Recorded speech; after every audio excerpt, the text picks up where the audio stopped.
video film about a group of hip-hop artists taking Hollywood by storm. Straight out of Compton, the biopic about 80s West Coast gangster rap group NWA broke box office records, raking in more than $60 million in its opening weekend. Just hit that first beat hard. You cruising down the street. All right. Cruising down the street in my 6'4".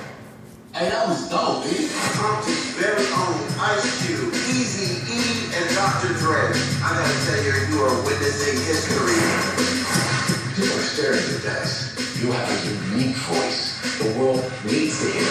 They want NWA? Let's kill them NWA.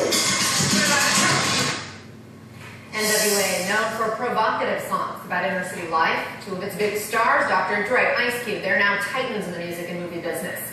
Critics say the movie glorifies the controversial group and glaringly omits part of its tainted past, most notably its depiction and treatment of women. And joining me, political and social commentator and hip-hop historian Kevin Powell. He's the author of The Education of Kevin Powell, A Boy's Journey into Manhood. Also with us, BuzzFeed senior entertainment editor Kelly Carter. All right, let's talk about that box office number, $60.2 million and counting, the biggest take ever for an R-rated film in August. Gangster rap used to be painted as public enemy #1, and NWA was the original face of it. Kelly, what do you make of those numbers? What does it say about the movie's resonance? I mean, I think it's interesting. You know, the same critics who probably panned this group 27 years ago are championing, you know, their biography, which probably speaks to their dominance in popular culture. I mean, Ice Cube and Dr. Dre obviously have grown to become major players in the entertainment landscape, both in music and in television and film. And I think that their, you know, presence is undeniable. And to see the origin story of them is interesting, and audiences couldn't get enough of it. Is that what you think, Kevin? Is that why people are so drawn to this movie, because of its stars?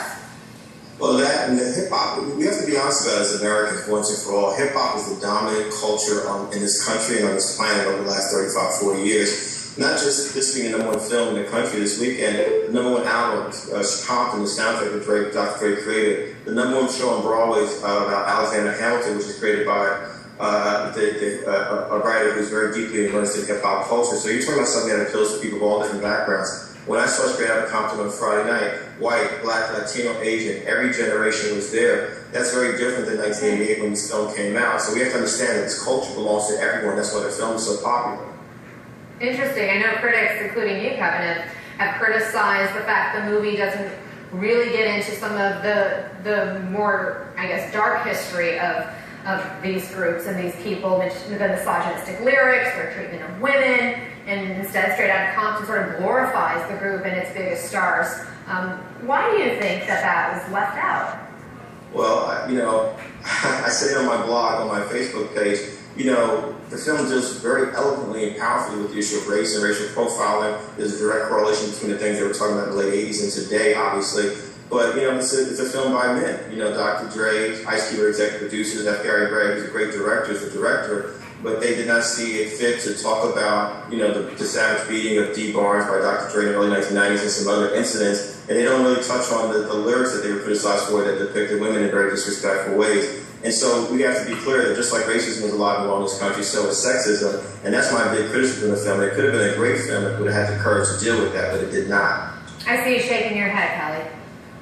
I mean, I agree. I think that it's also very important to note that, you know, the culture of gangster rap was a very comfortable space for rape culture and even homophobic slurs to exist. And I don't think that we really challenged the group at the time they were making this music to really address those issues. I think that, you know, as much great things as they did with their music, and they did a lot of great things. I think that they really kind of shed a light on what was happening in urban neighborhoods that people weren't acutely aware of. We didn't really take them to task, I think, in a national conversation the way we probably should have. And Kevin, Straight Outta Compton comes amid this Black Lives Matter movement. It bolsters the fact that policing tactics and the relationships that ignited NWA's rise, they remain emblematic today. Well, Ice Cube was about 19, 20 years old when he wrote the song F the Police. And that has remained an anthem to this day. The things they were talking about, you see Rodney King beating in 1991 in that film, that's 24 years ago, and the fact that we're still dealing with that today says that a lot of things may have changed. We now have a black president in the White House, but there are things that still have not changed. And so there's things in the film that are very relevant and powerful, so I can't dispute the fact that this film is important. I just hope that people see it as a place that can, as a starting point for conversations about race and gender issues and gender violence, and that it's not just a film that we all get caught up in the trend of and we're hyping it, and then the conversation disappears. Well, maybe that's why it is resonating so much, because of its underlying tone on those key issues we're still talking about today in the news cycle and on the street. Kelly Carter, Kevin Powell, thank you so much. Thank you. Good to have you.